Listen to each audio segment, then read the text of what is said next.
আসসালামু আলাইকুম।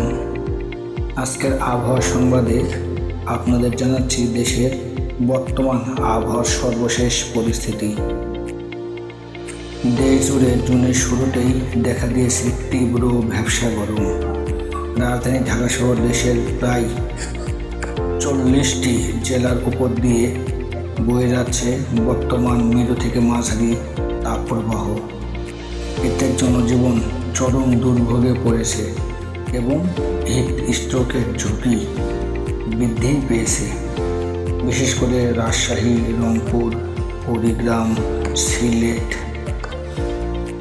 এসব অঞ্চলের জেলাগুলোতে তাপপ্রবাহের প্রভাব বেশি অনুভূত হচ্ছে। দিনের তাপমাত্রা স্বাভাবিকের তুলনায় অনেক বেশি থাকায় জনসাধারণকে প্রয়োজন ছাড়া বাহিরে না যাওয়ার পরামর্শ দেওয়া হচ্ছে। আবহাওয়া অধিদপ্তর জানিয়েছে এই তাপপ্রবাহ আরও কিছুদিন অব্যাহত থাকতে পারে। তবে স্বস্তির খবর হলো আগামী শুক্রবার থেকে দেশের কিছু কিছু অঞ্চলে বৃষ্টির সম্ভাবনা রয়েছে।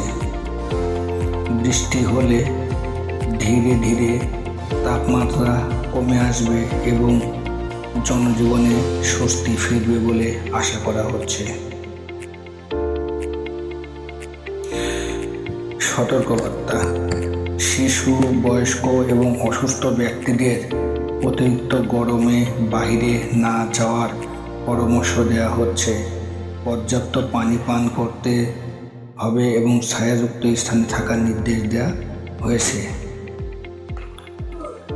এটাই ছিল আজকের আবহাওয়ার সর্বশেষ সংবাদ।